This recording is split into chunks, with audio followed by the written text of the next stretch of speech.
In this video, we're going to learn how to describe the shape of a distribution of data when displayed in a line plot or a histogram. Let's start by looking at this line plot showing the number of cookies eaten by teachers on a workday when some generous parent brings in cookies. So to do this, we're going to give ourselves some vocabulary to use. Without the vocabulary, we might just say that, well, most of the teachers had over here like 0 to 3 cookies, and then there were another bunch of teachers that had 7 or 8 cookies, and then there was one teacher over here that had 13 cookies. With math vocabulary, we can be more specific. So first, we could say that there's 2 clusters of data. A cluster is a grouping of data. So one of them is from 0 to 3, and then one is from 7 to 8. Next, let's talk about gaps. So a gap is a space with no data. So we might say that there is a gap between 4 and 6. Notice I didn't include this as a gap because this one piece over here is an outlier. And an outlier is a data value far away from the rest. And so if something's an outlier, then the rest of it wouldn't be a gap, right? Because a gap is just something between, like in the normal part of the data. But if this is an outlier, then that means that it's set far away from the rest. And finally, we might want to talk about peaks, which are high points in the data.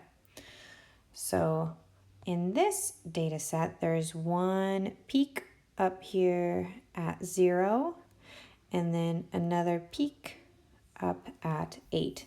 Notice how the peaks literally look like the tops of mountains. They are peaks. So your notes should have this graph, the definitions of these 4 words, and our description. That there are 2 clusters of data, one from 0 to 3, the other from 7 to 8. There's a gap from 4 to 6, an outlier at 13, and 2 peaks, one at 0 and one at 8. Now let's look at a few other terms we can use to describe data. All right, so let's start by looking at this line plot of cookies eaten by period 1 students. So we can see here that there is a gap, there's not a gap, there's a peak. There don't appear to be any gaps. It's just one big cluster, which doesn't really count as a cluster at all. And all in all, this looks pretty boring. What we do notice, however, is that if we were to draw a line down the center of the graph, or perhaps you might consider the center to be like here, and then you were to fold it along that line, that you'd have things roughly equivalent on both sides.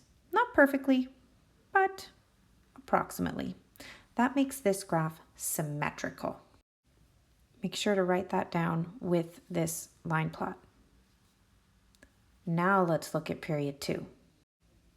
Now in period 2, over here we can see that there's a peak at 1, and then the data just kind of tapers off. It's not really enough to say that there's another cluster over here, so we can't really call these gaps, but things just kind of fall off.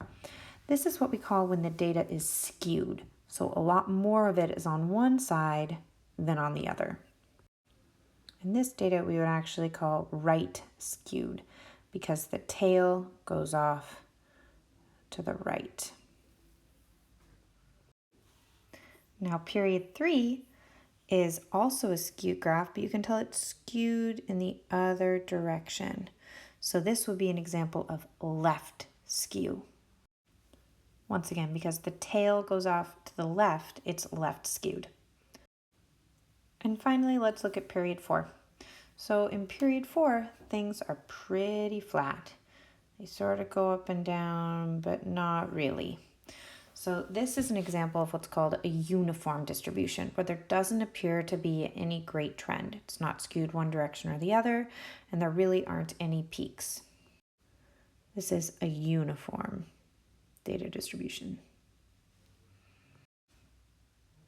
All right, so now let's do an example problem. So now we have a histogram that shows the age of runners at the Selleck Middle School 5K. So go ahead and copy down the histogram and then write a few sentences using the vocabulary words from this video that describe the shape of the distribution. Pause until you've written your couple of sentences and then press play to see what I think. Okay, so the first thing you should know is that this is really subjective, meaning that people might say lots of different things, but you should have noticed for sure that there are two peaks, one here and one here. And since this is a histogram, we can't just call those by a single number. We have to call them by their range. So there's one from 10 to 20 and one from 40 to 50. I also said there was a gap from 70 to 80. You might have instead said that this one was an outlier.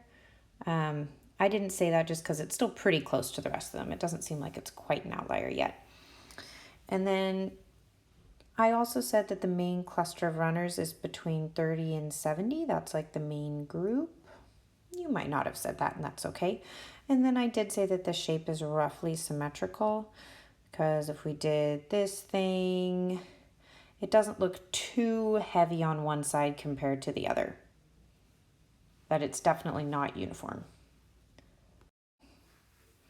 All right, so now we're at our practice problem. So once again, you're going to describe the distribution, describe the shape using our new vocabulary, just like in the example problem on the last screen. So this graph shows the age that some teens and young adults first got their driver's license. So write a couple sentences using our new vocabulary, and we'll correct this in class tomorrow.